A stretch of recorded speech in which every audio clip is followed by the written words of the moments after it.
Guys, welcome back to our YouTube channel. So today ay may camping ulit kami, November 2, Saturday, and pupunta kami sa Cafe Salvacion sa may Dasmariñas, Cavite. So malapit lang muna tayo. So bago natin simulan ang araw na to, syempre pray muna tayo. In the name of the Father, the Son, and the Holy Spirit. Amen. Lord God, maraming salamat po sa araw na to at pinagbigyan mo po kami na makapag-camping ulit. So, gabayan mo po kami sa aming biyahe. Sana po ay maging ligtas kami, maging maayos ang aming sasakyan at makarating kami ng matiwasay. Maraming salamat po sa araw na to at sana po ay mag-enjoy ang lahat. In Jesus' name we pray. In the Father, Son, and Holy Spirit. Amen. So, let's go! Alis na tayo. See you, Cafe Salvacion. Morning.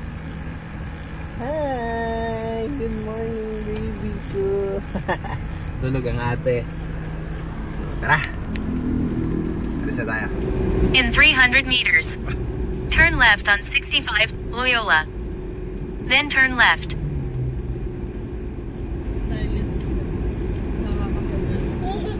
Kambal. Kambal, oh.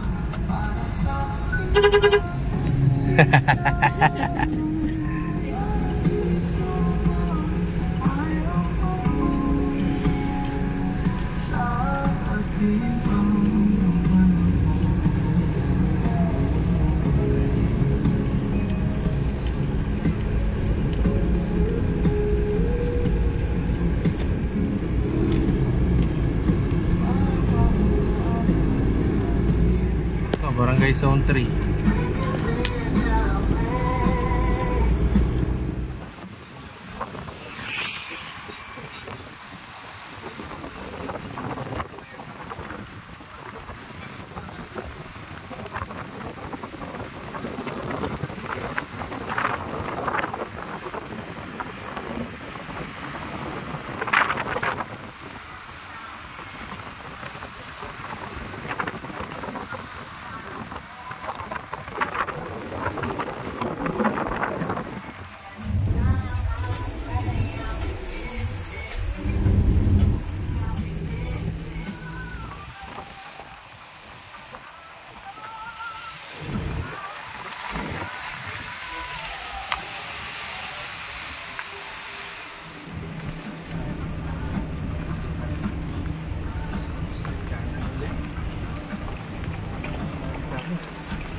Next drivers.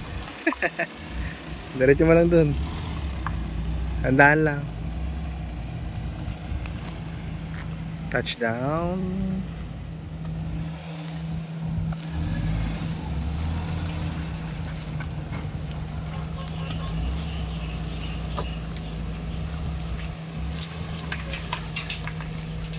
Next driver.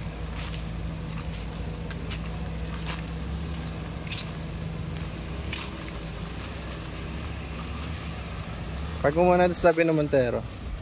Tabi ng Montero muna. Park mo muna.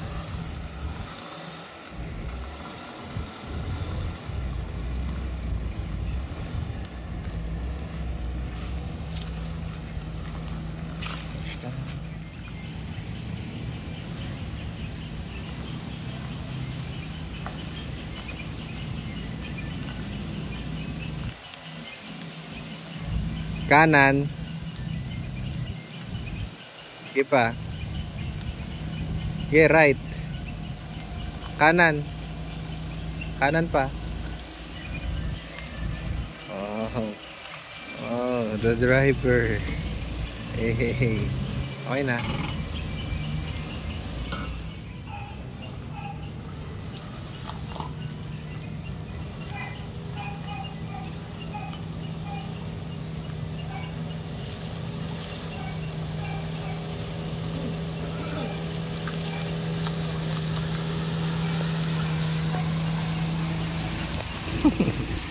Diretso lang.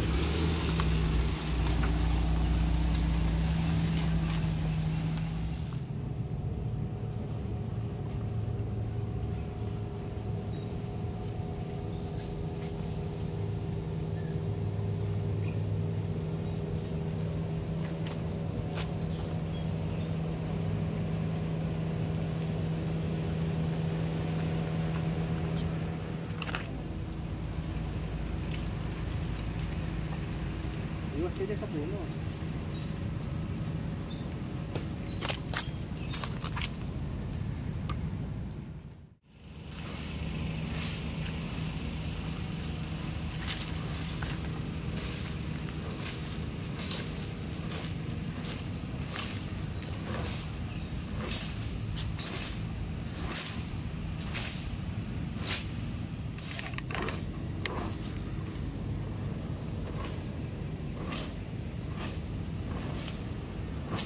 Natin bubuhan yung hangin.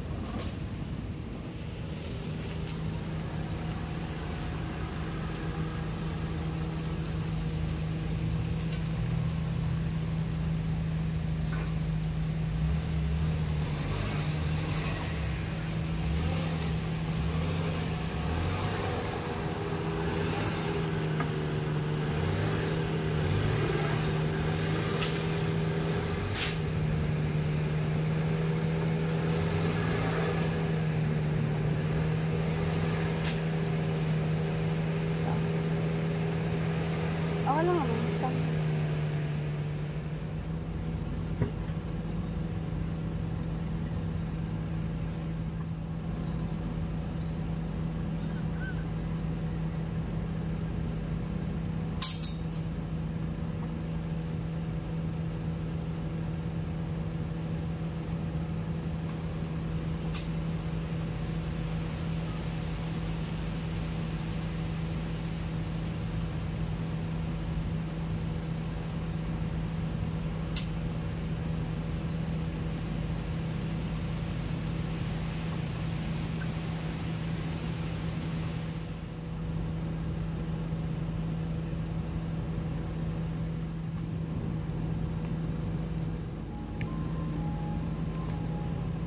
Dito na kami sa Cafe Salvacion.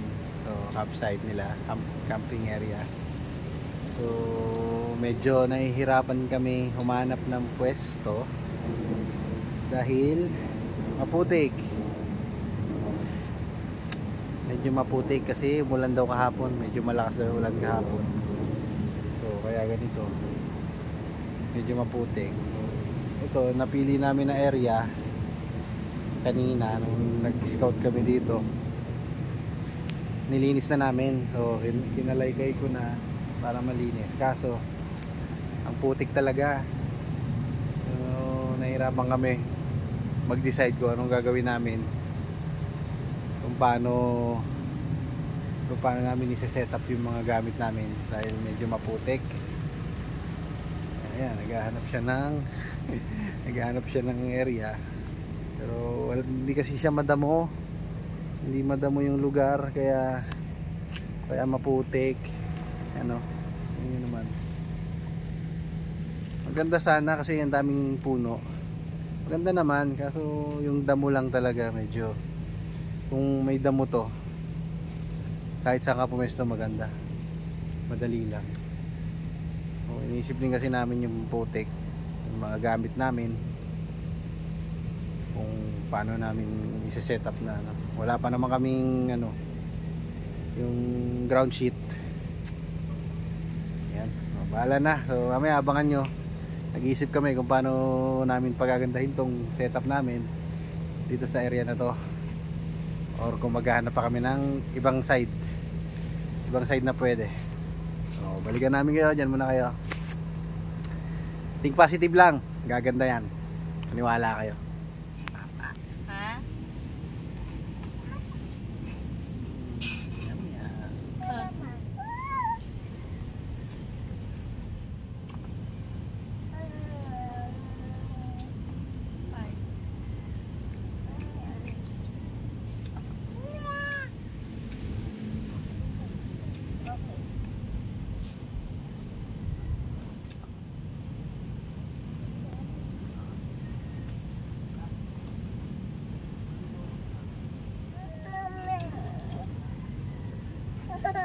Sakit lang na sakit lang.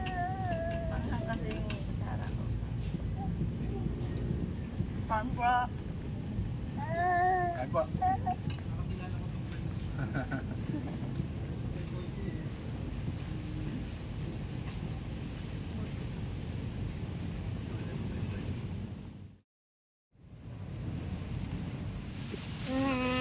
Diba?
Kita ba tatay?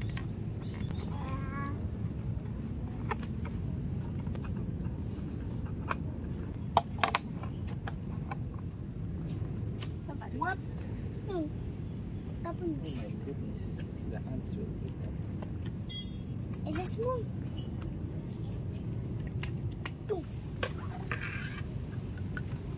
So yun, habang naghihintay ng sinaing, bubuhin ko na tong bonfire pit natin habang may araw pa. So bibilad ko yung mga dahon tsaka yung mga maliliit na tangkay para matuyo. So para mamaya may papausok tayo. Kasi sigurado sa dami ng puno nito, sigurado marami ring insekto mamaya. So buuin na natin habang wala naman tayong ginagawa para mabilad na din.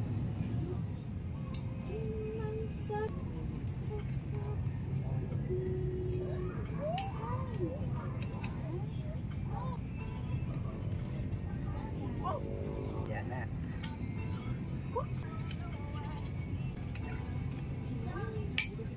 Yan, oh, diba?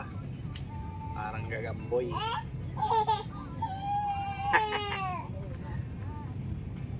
Yeah. Mahiwagang Bistayan.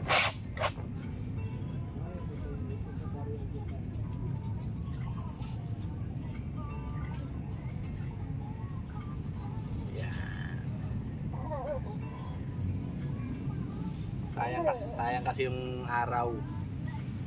Sayang yung init. Kung hindi natin ibibilad.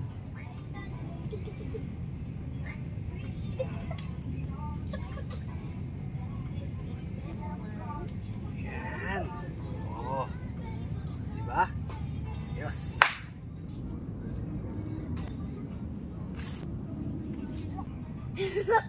Kita diaper.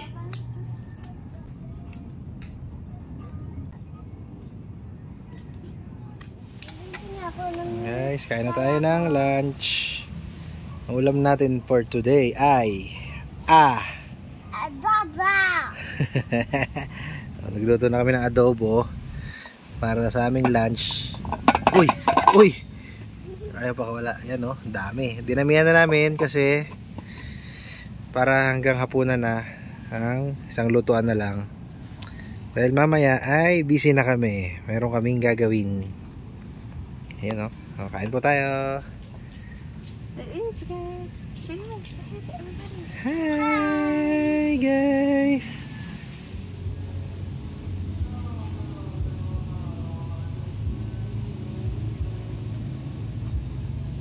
Hey, Yana.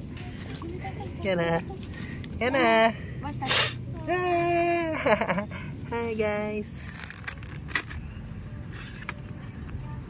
And gagawa kami ng decoration pang Halloween special Nikki Pie. Ha? Halloween? Happy Halloween. Happy Halloween.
Spooky.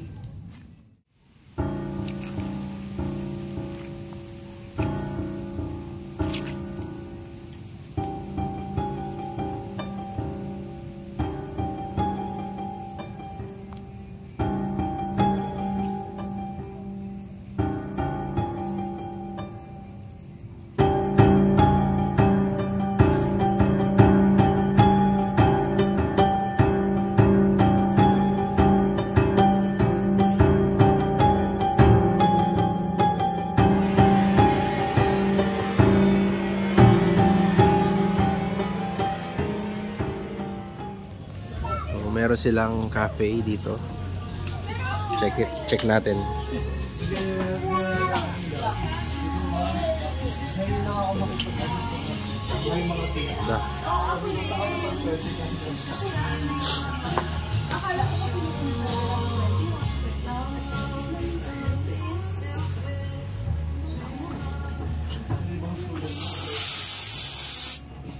May ano rin.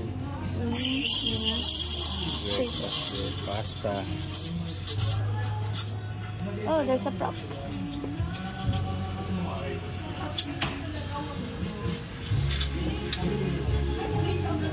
Oh.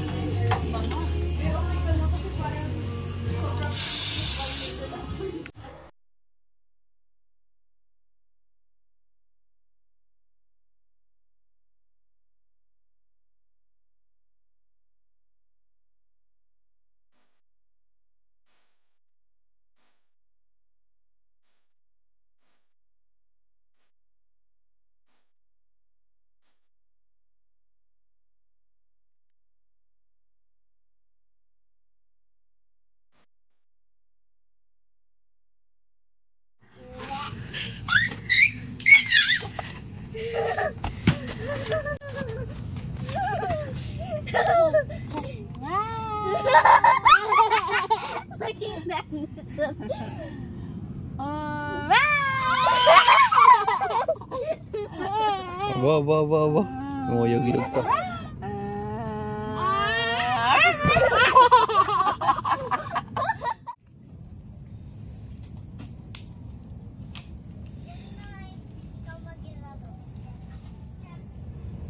Spooky.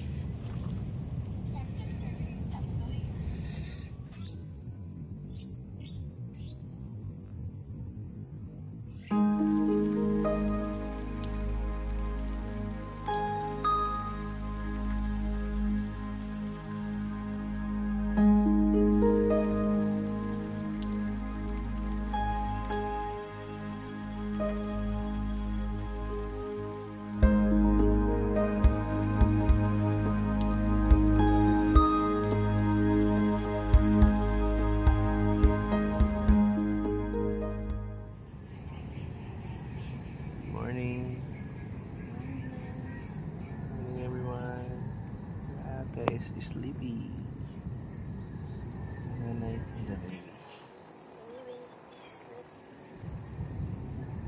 morning. Morning.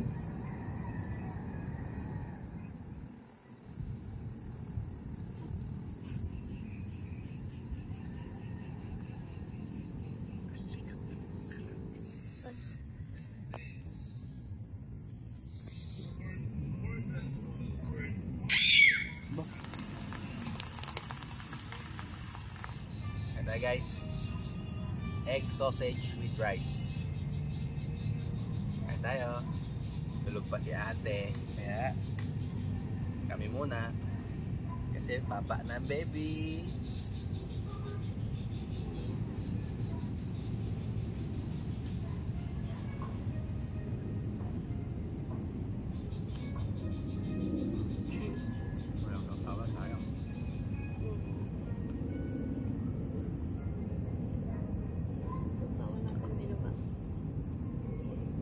Bukod sa bahay.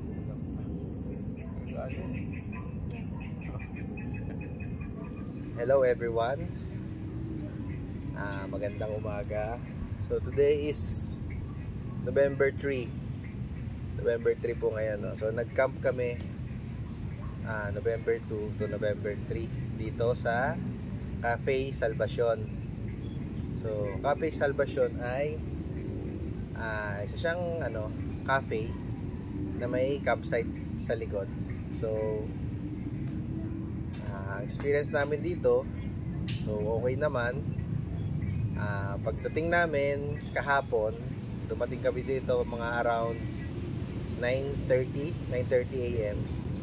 Sinalubong kami ng owner, then chinek ko yung pina-check sa akin yung campsite. Then sabi niya medyo maputik yung area kasi umulan kagabi, nung gabi before kami pumunta. So chinek ko, upon checking, medyo maputik nga. So kita naman dun sa video namin. So ginawa ko, nanghiram na lang ako ng walis tsaka yung kalaykay kasi medyo maraming dahon, kasi daming puno dito, tabi-tabi yung puno ng mangga. So maraming laglag na dahon. So nung nakakita kami ng possible na spot namin, nilinis ko lang yung area. Medyo maputik nga lang, gawa ng pagulan nga. So puro putik yung tsinelas namin. So una namin ginawa, nag-set up na lang kami ng awning muna. Awning, tapos table, chair. Kumain muna kami.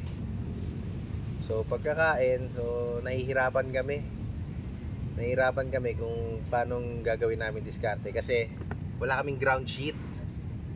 So yung pag nag-pitch kami ng tent, maputik, mapuputikan yung tent, sobrang putik. So naisip namin, after namin kumain, nag-usap kami mag-asawa. So sabi ko sa kanya, what if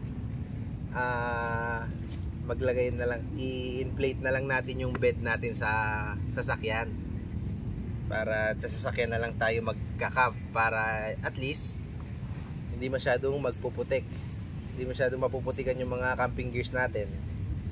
So nag-okay naman siya. Oo nga, mas okay nga daw yun.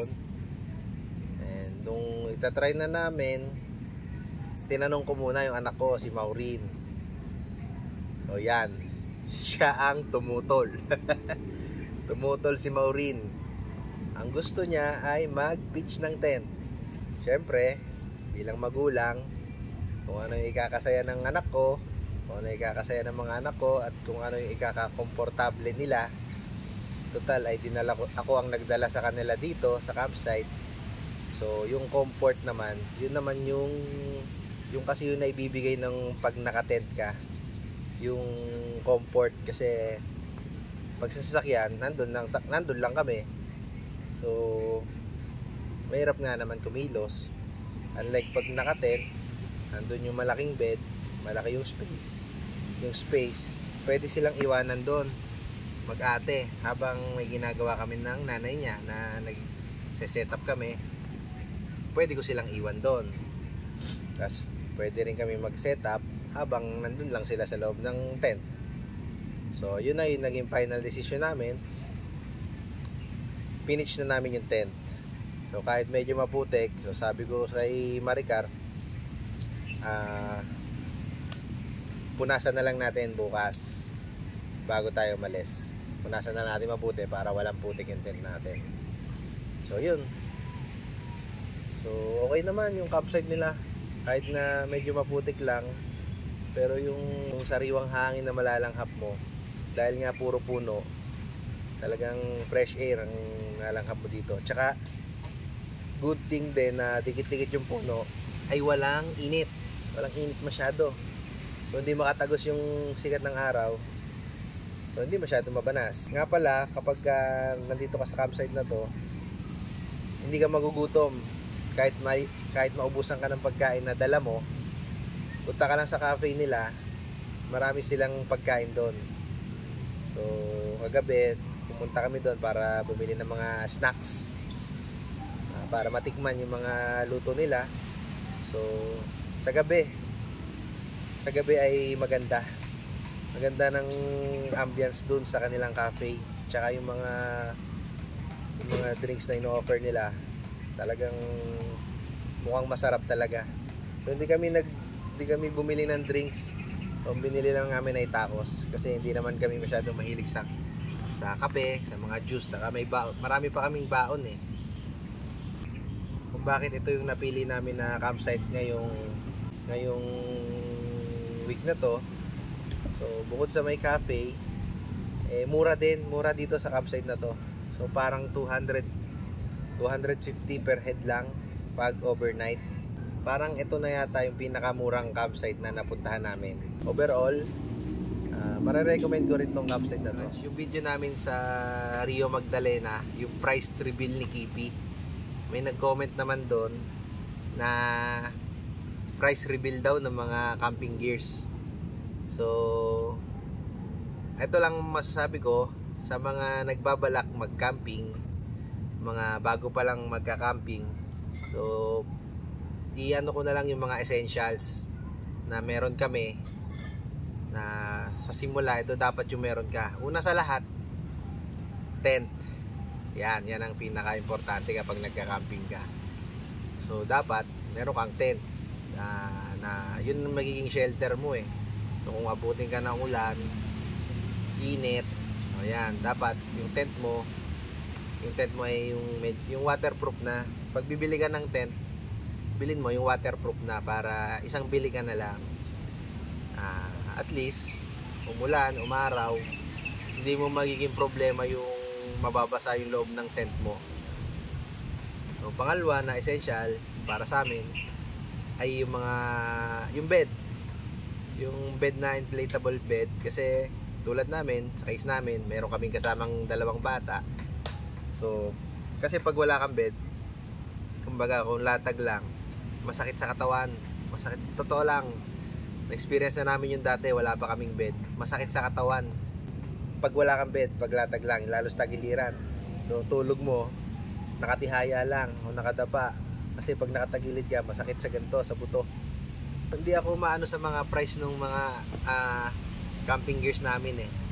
Ang may nakakalam niyan ay si Mrs. So, yung price kasi niyan, kadalasan na pagbili namin, binibili namin siya pag sale. So, medyo nakakamura kami kapag bumibili kami ng mga camping gears. So, ang gagawin na lang namin, ilalagay namin sa comment section yung mga link itong mga camping gears namin. So, check nyo na lang kasi nagbabago yung price niyan eh. Alam nyo naman sa online. Pero lahat halos ng camping gears namin, Lazada, Shopee lang. So, yun. So, ito naman, isa to sa pinaka-importante sa pagka-camping namin. So, dami na pinagdaanan nito. Power bank siya. Maliit lang yung power bank namin. 20,000 nga lang. 20,000 mAh nga lang eh. Pero, laking tulong nito sa amin. Bakit? Kasi meron kami mga electric fan, mga fan na rechargeable o kaya na fan na kayang ipaganahin na itong power bank na to. So laking bagay talaga nito sa amin. So kaya hindi namin to pwedeng iwanan dahil pag wala kaming fan, kawawa yung mga bata. Syempre hindi naman laging presko sa lahat ng campsite eh. May mga campsite na wala masyadong puno. So pag tanghali, talagang kawawa mga bata. So yun, ginagamit namin yung mga fan namin. Pag nalobat, salpak namin dito. Meron din naman kaming fan na rekta salpak dito. So yun yung ginagamit namin para komportable yung mga bata. Then pagdating naman ng gabi, pagdating naman ng madaling araw, malamig na. So pwede mo nang hinaan yung fan. So nakaka-survive kami gamit to. Pero mas maganda sana, medyo mahal nga lang, mas maganda sana kung meron kaming power station, mga nauusong power station, kahit maliit lang. Mas maganda sana kung makakabili kami nun. Medyo pinag-iipunan pa eh, medyo mahal kasi. Maganda kasi yung may ganun kasi lalo na kung magka-camping ka ng 3 days, 4 days. So kami, pinagtsatsagaan muna namin itong power bank namin kasi ang mga camping naman namin sa ngayon ay puro overnight lang. So umaabot pa naman ng umaga to. So ang pag-charge na lang namin ng cellphone, dito na lang. Total car camping naman kami. Ang pag-charge namin ng cellphone, dito na lang sa sasakyan. Tapos ito, kino-conserve namin to para sa electric fan. Tsaka sa lamp. Yung lamp naman, pinapatay naman namin pagtutulog na eh. So, isa pang importante, ito nga, yung mga fan, meron din kaming kung gusto nyo ng electric, ng fan na makunat, try nyo yung Gisulite. Yung ginagamit namin doon, Gisulite na fan, yun ang ginagamit namin sa tent. Talagang sobrang kunat ng battery niya. So, parang kaya yata ng 12 hours pataas. So, 12 to 18 hours na nakatodo yun ha. Parang ganun yung kaya niya. Kaya sulit na rin yung pagbili namin. Parang nabili yata ni Mrs. yun around 800 plus or 900. Pero sulit naman kasi malakas siya.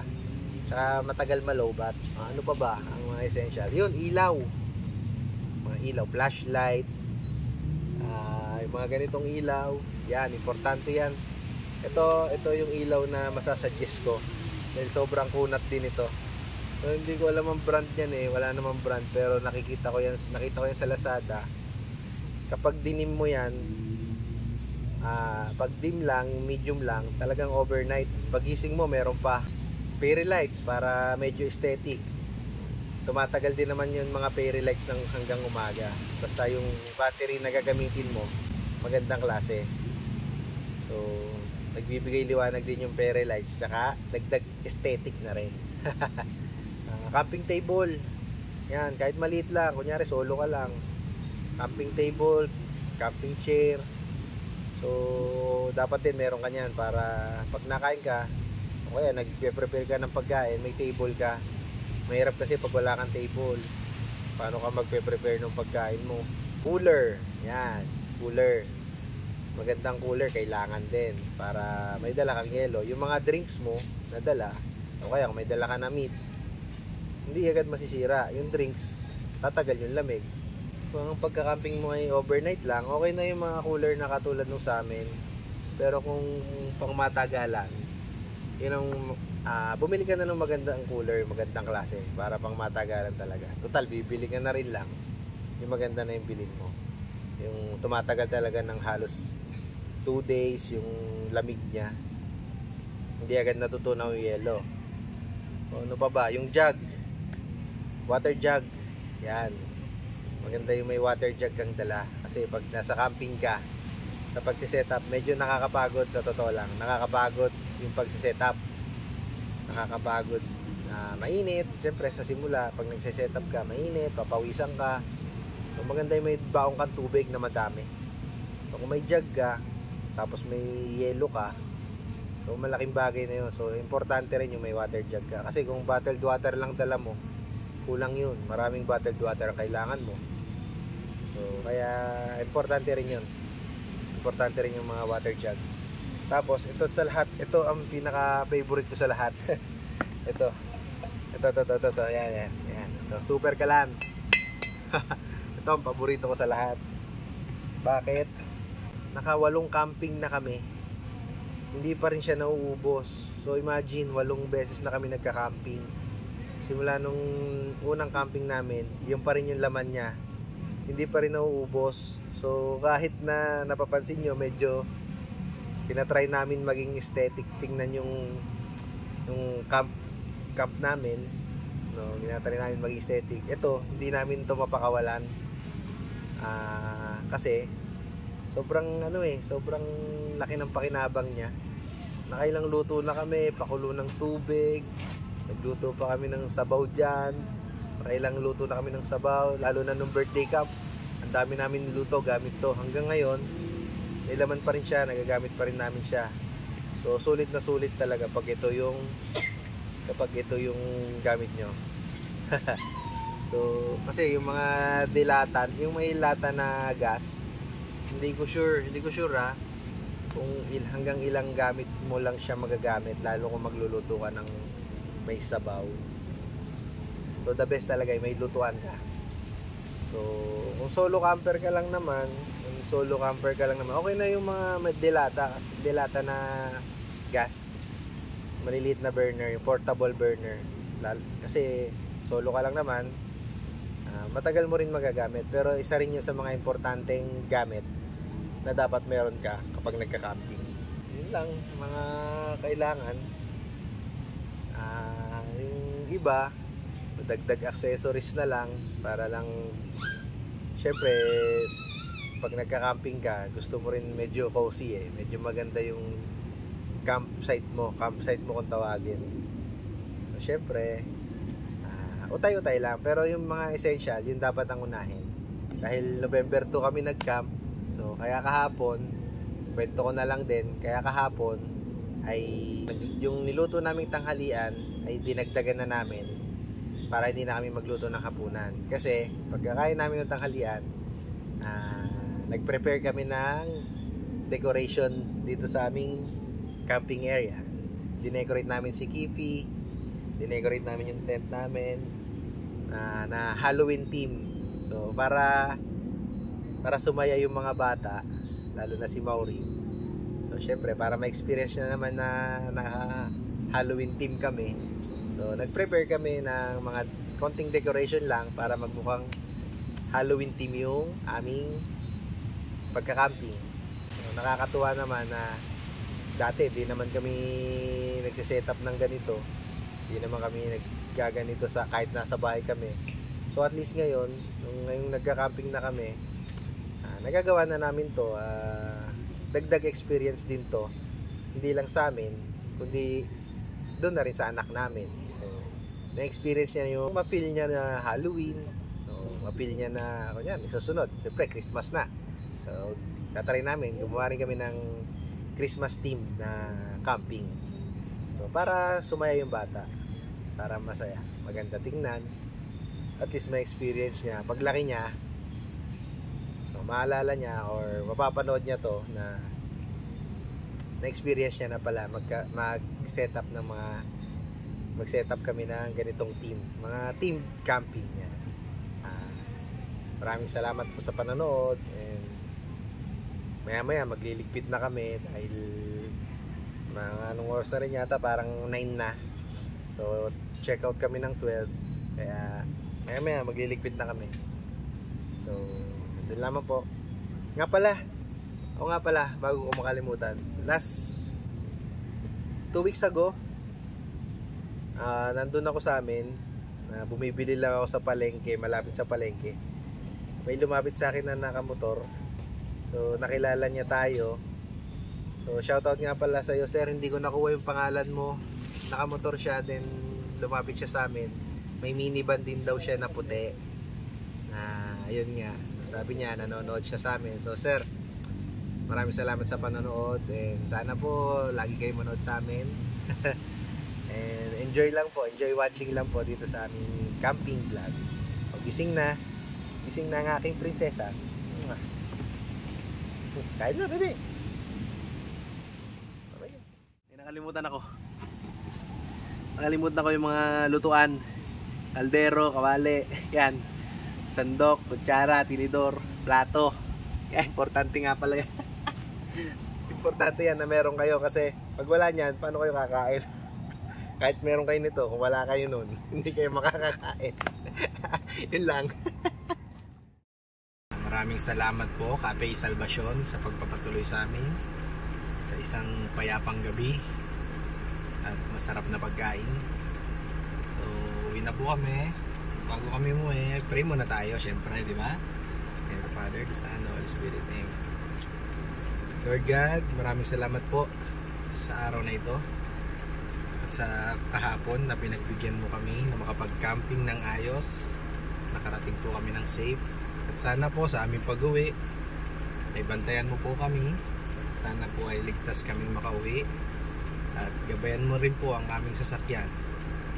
Maraming salamat po, Lord. Hanggang sa susunod na camping po, ay sana po ay palagi kaming ligtas.